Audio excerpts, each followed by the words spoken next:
자, 여러분 변하고 싶지 않습니까? 네, 분명히 여러분의 삶 가운데 나는 이 부분이 변했으면 좋겠다. 아마 몇 가지의 소원이 있을 것 같습니다. 해가 바뀔 때마다 우리는 결심을 하죠. 올해는 변해야겠다. 다시 시작하자. 여러분 새해가 왜 좋은지 아십니까? 누군가 인위적으로 만들어놨든지 무슨 캐서를 여기든 윤리우 여기든 이 달력이라는 것이 누가 인위적으로 만들어놨든지 새해가 좋은 것은 새해가 되면 우리 마음에 새로운 마음을 갖게 한다는 것 때문에 새해가 좋은 것입니다. 새해는 항상 새롭게 시작하게 하고 오늘 벌써 기도하시는 분의 기도 내용도 새롭잖아요. 새롭게 모든 게 다 새롭고 제 옷도 새롭고 다 모든 게 새롭습니다. 마치 인생에 다시 한번 이렇게 리셋 버튼을 누르는 것 같아요. 해가 바뀌고 1월이 되면 꼭 인생의 리셋 버튼을 누르는 것 같습니다. 그래서 오늘부터 Reset My Life, 내 삶을 다시 재조정하기, 재설정하기 이런 주제로 Reset My Life 시리즈로 1월 한 달 동안의 말씀을 드리고 이제 2월에 다시 다윗 시리즈로 넘어가도록 하겠습니다. 변하고 싶죠? 변질되지 마십시오. 나쁘게 변하는 것을 변질이라고 한다면 좋게 변하는 것을 우리가 한번 변화라고 정의하고 시작하겠습니다. 어떤 변화가 우리에게 필요할까요? 2024년도에 외모가 더 아름답게 변했으면 좋겠지요. 그런데 한 살 더 먹었어요. 외모의 변화에는 큰 기대를 걸 수가 없습니다. 죄송하지만 22살이라면 기대해도 돼요. 25살까지는 안 늙는데 사람이. 그런데 25이 넘어가면 그때부터 디클라인이래요. 자, 그러니까 우리는 외모에 별로 큰 기대를 가질 수는 없는 분들이 주로 여기 계신 것 같습니다. 건강 상태는 또 좀 더 좋은 쪽으로 변했으면 좋겠죠?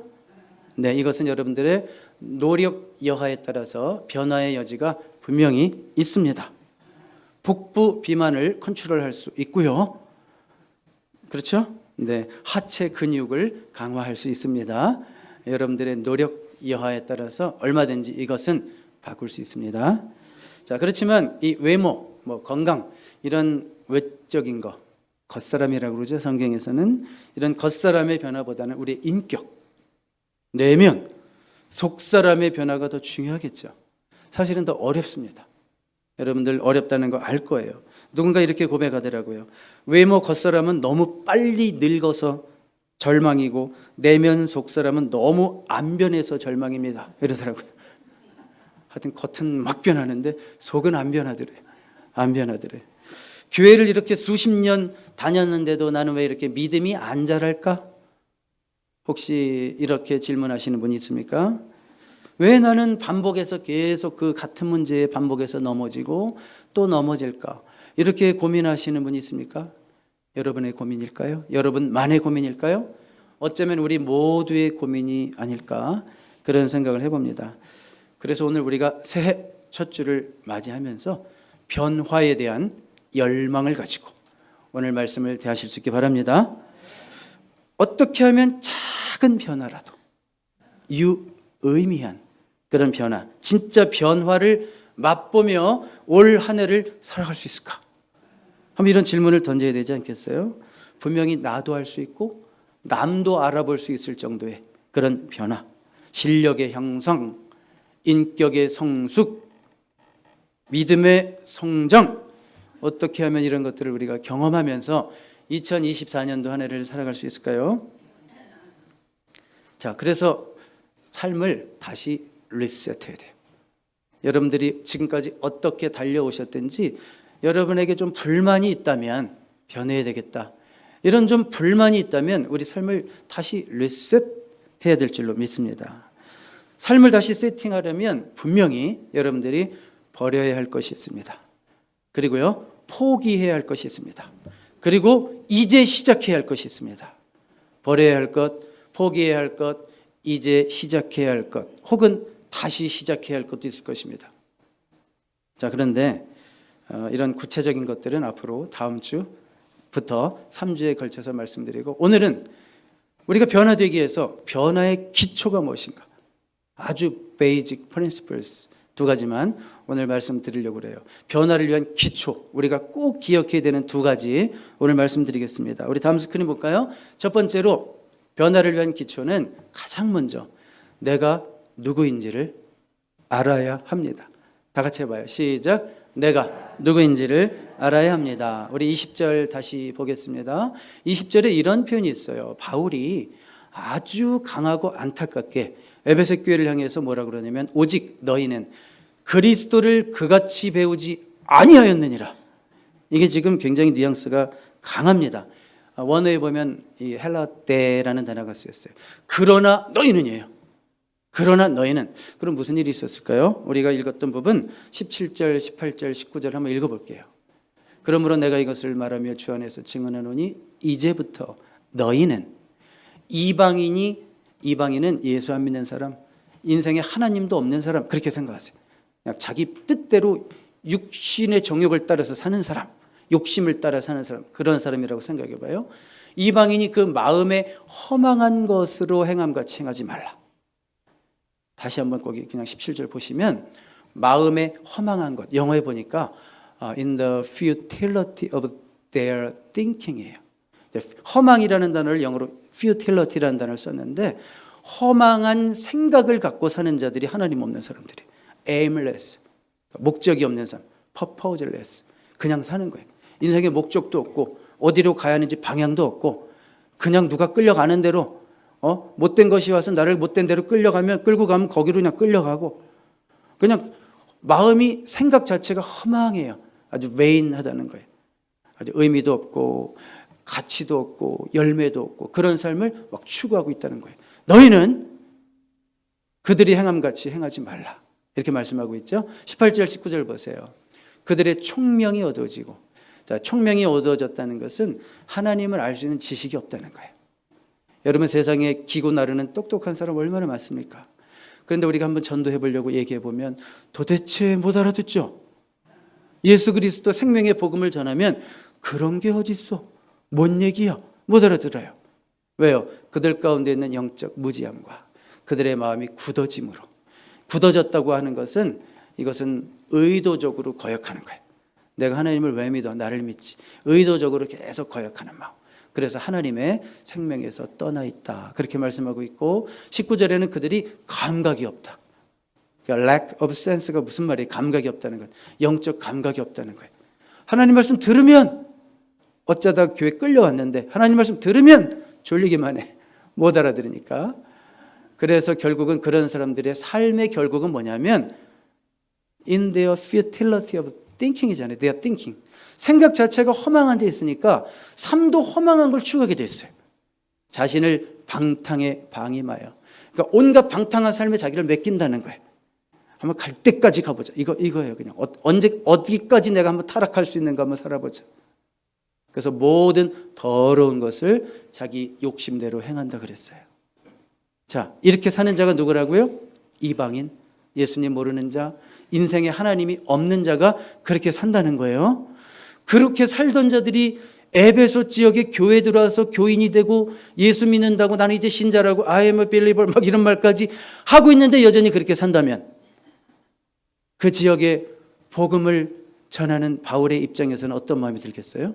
다시 20절 보세요. 그래서 거꾸로 가서 다시 20절 보세요. 오직 너희는 그리스도를 그같이 배우지 아니하였느니라. 내가 너희들을 그렇게 가르쳤냐? 약간 좀 이런 뉘앙스입니다. 사실은. 왜냐하면 에베소 교인들은 예수님께 직접 배우지 않았으니까, 바울을 통해서 복음을 들었으니까. 내가 예수 믿는 삶이 그거라고 가르쳤냐? 이렇게 지금 막 약간 화가 나 있어요. 바울이 화가 나 계시기 때문에 제가 약간 이렇게 소리를 높였어요. 너희는 그렇게 배우지 않았는데, 쭈삣하는 게 아니라고요. 너희들 예수 믿는 게 그렇게 살라고 배웠냐? 너희들 들은 복음이 그런 거였냐? 이런 뉘앙스로 말씀하는 거예요. 너희들이 이제 그리스도인이라면 그리스도인답게 변해야 되잖아. 이렇게 말씀하고 있는 거예요. 너희들이 그리스도인이라면 형식상 홀만, 말만, 종교란에만 기독교라고 써놓는 것이 다가 아니라 그리스도인이라면 그리스도인답게 변해야 될 거 아니냐? 가정에서도, 직장에서도, 어느 곳에 있든지 그리스도인답게 빛을 발하고 소금처럼 썩지 않아야 되잖아. 이렇게 말씀하는 거예요. 목사님 한 분의 얘기를 들었는데 다음 스크린 볼까요? 크레이그 그로첼이라고 하는 아주 요즘 굉장히 미국에서 활발하게 사역하시는 목사님인데 저랑 동갑이에요. 뭐 사진이 언제적인지 모르겠지만, 자, 이 목사님이 일상을 소개하는 그 설교를 제가 들었어요. 설교를 들었는데 이 목사님 진짜 바쁘십니다. 근데 모처럼 시간이 나가지고 얼마나 바쁜지, 사모님이 살아계신지, 아내랑 같이 손잡고 어디 가본 적이 기억이 안 나는 거예요. 그래서 정말 모처럼 시간이 나가지고 오늘은 내가 기어코 내 아내와 로맨틱한 시간을 가져야 되겠다. 그래서 이제 뭐 숙소도 얻어가지고 갔어요. 근데 이 집에 아이가 6명이에요. 자녀가.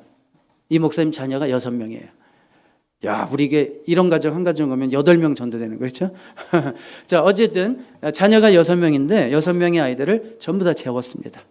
그리고 드디어 목사님이 와이프를 사랑스럽게, 이게 얼마만이야 이게, 사랑스럽게 허그를 하기 시작하는데 갑자기 와이프가요 비명을 지르는 거예요. Bad! It's a bad! 박쥐야 박쥐. 박쥐가 들어온 거예요. 박쥐가. 그 집안에 박쥐가 들어온 거예요. 난리가 났죠. 그때 목사님에게 제일 먼저 드는 생각이 뭐였냐면 이 박쥐를 누가 잡아서 밖으로 내보낼까? 이 생각이 제일 먼저 들더래요. 이 박쥐를 누가, 집안에 지금 딱 8식구만 있는데 이 박쥐를 누가 잡아서 밖으로 내보낼까? 연약한 아내도 아니고 계속 나 때문에 고생만 하는 아내도 아니고 6명의 어린 아이들은 더더욱 아니고 집안에 힘센 남자가 자기 하나밖에 없더래요. 내가 할 일이군. 그래가지고 여기 집이었어요. 숙소가 아니라 집이었어요. 집. 자기 집에 있는 테니스 라켓을 들어가지고 박쥐를 그냥 막 휘둘러다가 맞췄대요. 그래가지고 현관 밖으로 쫓아냈어요. 쫓아냈어요. 그래서 목사님이 이런 경험을 얘기하면서 청중들에게 이렇게 얘기하셨어요. 다음 스크린 볼까요? 이렇게 얘기하시더라고요. 내가 이 가정의 아빠인 것을 알았을 때 나는 아빠처럼 행동했습니다. 여러분, 우리가 누구인지를 알 때 우리는 무엇을 해야 할지 알게 됩니다. 우리가 누구인지를 알 때 우리는 무엇을 해야 할지를 알게 됩니다. 내가 아빠인 것을 알면 아빠처럼 행동하고, 내가 엄마인 것을 알면 엄마처럼 행동하고, 내가 학생인 것을 알면 학생처럼 행동하고, 내가 성도인 것을 알면 성도처럼 행동하게 되는 겁니다. 아멘이죠? 하나님께서 저와 여러분들을 성도라고 불러주시는 거 아시죠? 영어로 번역한 거 보니까 saint라고 써있네요. 성도와 성인이 동의어예요. 성도와 성자가 동의어예요. 하나님께서 저와 여러분들을 성자라고 불러주셨어요. 하나님이 저와 여러분들을 성인이라고 불러주셨어요. 저 옛날에 살았던 프란체스코만 성인이 아니라 하나님이 저와 여러분들을 성인이라고 불러주셨어요. 거기에는 하나님의 기대가 있는 거예요. 너는 이제 성도니까 성도처럼 살아라. 너는 내가 성자로 여기고 있으니까 성자처럼 살아라. 네가 누구인지를 알았다면 성도답게 살아라. 이렇게 말씀하시는 것인 줄로 믿습니다. 그래서 변화를 위한 가장 기초, 제일 먼저 내가 누구인지를 알아야 돼요. 여러분 한번 가슴에 손을 대고 나는 하나님이 그토록 기대하시는 성도이다. 그 기대가 뭔지 여러분이 아실 거예요. 그렇죠? 하나님이 그토록 기대하시는 성도인 줄로 믿습니다. 두 번째, 변화를 위한 두 번째 기초는 뭐예요? 다음 스크린 한번 같이 읽어볼까요? 시작. 변화에 대한 열망이 있어야 합니다. 더 이상 변하고 싶다라는 열망이 없어진 분에게는 더 이상 변화도 없고 성장도 없습니다. 나도 한때는 뜨거웠었지, 이런 말은 소용이 없어요. 지금 이 순간 내가 한 번 더 성숙해지고 싶고 한 번 더 한 단계 올라가고 싶고 그런 성장에 대한 열망이 있는 자만이 계속 성장할 수 있습니다. 아멘입니까? 그러니까 나는 변화가 필요하다라는 걸 인정해야 돼요. 이런 열망을 갖는다는 것 자체가 겸손이라고 그래요. 주님, 나는 변해야 되는 존재입니다. 나는 여전히 변해야 되고, 아니요, 아직 변할 게 너무 많습니다. 아니요, 아직 제대로 한 번도 변해보지도 못했습니다. 이렇게 인정하고 열망을 갖는 겸손이 있어야지 하나님께서 그런 자들을 도우십니다. 변할 수 있도록 도우십니다. 우리가 한번 22절부터 24절까지 다시 보겠는데요. 에베소서 4장 22절 24절 다시 제가 읽어드릴게요. 너희는 유혹의 욕심을 따라 썩어져가는 구습을 따르는 옛사람을 벗어버리고 오직 너희의 심령이 새롭게 되어 하나님을 따라 의와 진리의 거룩함으로 지으심을 받은 새 사람을 입으라. 자, 여기 여러분들 분명히 발견했을 거예요. 옷의 메타포가 등장하고 있습니다. 우리 어떤 영적 삶, 변화 이런 걸 설명하면서 옷으로 설명하고 있죠. 벗어버리고 입으라. 한마디로 갈아입어. 그렇죠? 옷 갈아입고 오셨죠, 여러분 교회 오실 때. 잠옷 그대로 오신 분 없을 거예요. 갈아입고 오셨죠. 자, 벗어라, 입어라. 옛사람을 벗어버리라. 구습을 따르는 옛날 습관을 따르는 옛사람은 벗어버리라. 자, 옛사람이란 뭘까요? 다시 쉽게 말씀드린다면 내가 예수님 몰랐을 때, 내가 교회는 다녔지만 진짜 하나님 몰랐을 때 그때 하던 생각들, 행실들 그런 거 의미하는 거죠. 그런 거 다 과감하게 처리하라는 거죠. 버리라는 거죠. 그리고 심령이 새롭게 되어 새 사람을 입으라 이렇게 말씀하는데 여기 쓰인 문법이 진행형이에요. 그러니까 continuous action이란 말이에요. 그러니까 옷도 한 번만 벗으면 되는 게 아니라 계속 씻어야 되고 계속 벗으라는 얘기예요. 그리고 새 사람으로 입는 것도 심령이 새롭게 되는 것도 계속 새로워져야 되고 새 옷을 계속 입으라는 말씀이에요. HCSB라고 하는 침례교 계통의 어떤 학자들이 모여서 번역한 성경에 보니까 You are being renewed in the spirit of your mind. 그러니까 문법적으로 가장 정확하게 제가 번역 성경 한 10가지는 보는데 그중에서 being renewed라고 쓴 성경은 유일하게 HCSB였어요. 자, 그러니까 원어를 너무 잘 살렸어요. 우리가 새롭게 되는 것은 지금도 계속 새롭게 되고 있어야 돼요. 우리가 죄의 옷을 벗는 것도 지금도 계속 죄의 옷을 벗고 있어야 돼요. 왜요? 우린 또 더러워질 테니까. 또 그 옷이 더러워질 테니까. 그럼 자꾸 벗고 자꾸 새 옷으로 갈아입으라는 말씀이에요. 여러분들이 진짜 변화를 원한다면 우리가 이 말씀에 아멘 해야 될 줄로 믿습니다. 변할 필요가 있죠? 인정하시죠? 김 집사나 변화라고 하세요. 이런 생각 아니시죠? 김 집사는 불특정 다수를 말하는 거예요. 김 집사만 변해야 되는 것이 아니라 바로 내가 변해야 됩니다. 저는 얼마 전까지 제 아내가 빨래하는 게 너무 힘들까 봐 돕겠다고 운동을 하면 이제 운동복을 벗어야 되잖아요. 그럼 운동복을 벗어가지고 빨래통에다가 집어던지는 게 아니라 차곡차곡 해가지고 제 옷을 놓는 선반에다가 이렇게 착 올려놓습니다. 그리고 운동할 때 또 꺼내가지고 또 입고 땀 흘리고 또 벗어서 차곡차곡 해놔가지고 다 올려놓습니다. 이러니까 저는 제 아내를 돕겠다고 빨랫감 많아질까 봐 돕겠다고 하는 건데 제 아내가 되게 싫어하더라고요. 왜 싫어할까요? 당연히 하여튼 뭐 한 번만 입어도 바람 냄새 난다고 난리예요. 그런데 그걸 3번, 4번, 5번까지 입으니 얼마나 싫어하겠어요. 그래서 저도 요즘은 이제 제 아내 말을 듣기로 했어요. 더 자주 빨래통에 과감하게 집어던져요. 근데 왜 이게 단호해야 되냐면 옷을 자꾸 빨면 상하는데 이런 아까운 생각이 들어요. 그렇지만 요즘은 그래도 냄새나면 안 돼. 과감하게 집어던집니다. 여러분 영적으로도 그렇습니다. 우리가 변화되기 위해서는 냄새나는 행동들, 생각들 그거 여러분 각자가 있을 거예요. 여러분 각자에게 있을 거예요. 고질적인 거. 그런 옷들을 부지런히 벗어서 과감하게 빨래통에 집어넣으시기 바랍니다. 집어던지세요. 단호하게 계속 새 옷으로 입고 상쾌하게 뛰시는 한 해 되길 바랍니다. 미움의 옷 벗고 사랑과 용서의 옷을 입으십시오. 걱정과 근심의 옷 벗고 믿음과 평안의 옷을 입으십시오. 게으름의 옷 벗고 부지런함의 옷을 입으시기 바랍니다. 한 가지 비밀 말씀드릴게요. 제 아내는 빨래하다가 지칠 수 있어요, 없어요? 있죠. 하나님은 우리 빨래하시다가 지치실 일이 있을까요, 없을까요? 없습니다. 제 아내가 빨래 자주 하면 옷이 상할 일이 있어요, 없어요? 있죠. 하나님이 우리를 아무리 빠셔도 우리가 해야 할 일이 있을까요, 없을까요? 없습니다. 비밀입니다. 다 같이 읽어볼까요? 시작. 하나님은 빨래하는 일에 지치지 않으십니다. 아멘입니다. 여러분 죄로 인해서 우리 옷이 또 더러워질 수 있어요. 한 해 살아가다 보면 아주 모질게 굳게 결심하고 올 한해는 내가 정말 거룩한 하나님의 자녀로 내가 살아가야지. 내가 정결한 하나님의 백성으로 살아가야지. 그러다가 또 죄로 인해 여러분들의 옷이 더러워질 수 있어요. 마음에 또 미움이 가득 차면 이미 여러분의 옷이 더러워진 거예요. 그때 주님 앞에 그 옷을 또 즉시 벗으실 수 있는 여러분 되셔야 됩니다.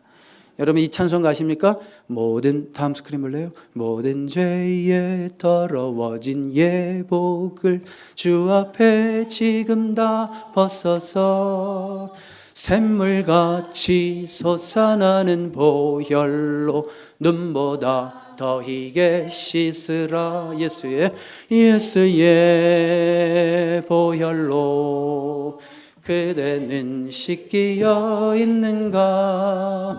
마음속에 여러 가지 죄악이 깨끗이 씻기어 있는가? 아멘. 하나님은 우리가 죄를 고백하기만 하면 다시 우리가 입었던 더러운 옷을 깨끗이 빨아서 눈보다 더 희게 해주실 줄로 믿습니다. 하나님은 지치시지 않아요. 이사야 40장 28절 29절 같이 읽어봐요. 시작. 너는 알지 못했느냐? 듣지 못했느냐?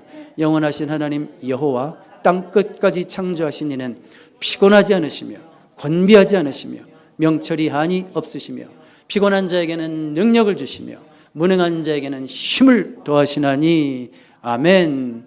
우리 주님은 우리를 도우시는 일에도 피곤하지 않으시고 우리의 죄를 또 용서하시고 지독하게 반복해서 넘어지는 그 죄를 또 용서하시고 또 용서하시는 일에도 진절머리를 느끼시지 않고 끝까지 인내하시고 지치지 않으시는 하나님이심을 아시고 올 한 해도 언제든지 주님의 보좌 앞으로 담대히 나아가는 여러분 되시기를 주님의 이름으로 축복합니다. 자, 마지막으로 중요한 것은 변화하려고 하는 의지가 있느냐, 그걸 묻는 거예요. 다시 한번 묻습니다. 나는 변화가 필요한 존재입니다. 이 인정이 있습니까? 주님, 저는 변하고 싶습니다. 저는 변할 필요가 있습니다. 원고에는 없는 얘기지만 주님, 우리 김영기 집사님 기도하신 것처럼 2024년도에는 한 번도 이 예배를 소홀하지 않고 예배의 자리를 지키는 자가 되겠습니다. 주님, 2024년도에는 한 번도 예배 시간에 늦지 않겠습니다. 뭐 이런 결심도 했으면 좋겠어요. 여러분, 예배가 생명입니다. 사실 원고를 길게 써놨다가 예배에 대해서만 2페이지를 써놨다가 제가 다 빼버렸어요. 첫 주부터 설교 길게 하면 뭐라 그럴까 봐. 그런데 진짜 중요한 건 예배입니다. 예배 속에서 우리가 살고 예배 속에서 우리가 회복되고 예배를 통해서 우리가 변화할 수 있는 힘을 얻는 거예요. 진행할 수 있는 힘을 얻는 거예요. 예배 자리를 놓치지 마십시오. 네, 나는 변해야 되기 때문에 그렇습니다. 정말 간절하면 주님이 도우십니다. 주님, 변하고 싶습니다. 내 삶의 이 부분, 고질적인 이 부분, 아직 고쳐지지 않는 이 부분, 주님 진짜 변하고 싶습니다. 하나님이 도와주십니다. 자, 우리 말씀 오늘 정리해 볼까요? How do we change? 어떻게 변할 수 있을까요? 오늘은 변화를 위한 2가지 기초를 말씀드렸어요. 첫 번째 뭐였어요? 내가 누구인지를 알아야 됩니다. 내가 하나님의 기대를 잔뜩 받는 성도인 것을 알기 때문에 우리는 성도처럼, 진짜 성자처럼 변해 갈 수 있는 겁니다. 그리고 2번째 뭐였어요? 변화에 대한 열망이 있어야 돼요. 나에게 소원이 없고 열망이 없다면 하나님도 가만히 계십니다. 내가 변하려고 하는 몸부림이 있을 때 하나님이 우리를 정말 불쌍히 여기셔요. 사람도 붙여주시고 여러 가지 환경도 만들어주시고 내가 변할 수 있도록 인도해 가시는 하나님이심을 믿습니다. 자, 계속 우리 올 한 해 옛사람의 옷은 계속 집어던지고 새 사람의 옷으로 계속 갈아입어서 성장하는 한 해가 될 수 있기를, 좋게 변화되는 한 해가 될 수 있기를 주님의 이름으로 축복합니다. 기도하겠습니다. 주님, 변하기 원합니다. 올해는 건강도, 가정도, 관계도, 직장도, 교회도 긍정적인 변화와 발전이 있기를 원합니다. 하지만 그보다 먼저 나의 마음이, 나의 인격이, 나의 신앙이 새롭게 되기를 원합니다. 더러운 옷을 벗고 주님 주시는 새 사람으로 옷 입게 하소서. 나를 불쌍히 여기소서. 회복하소서. 치유하소서. 새롭게 하소서. 꿈을 가지고 다시 삶을 리셋하게 도와주시옵소서. 예수 그리스도 이름으로 기도드립니다. 아멘.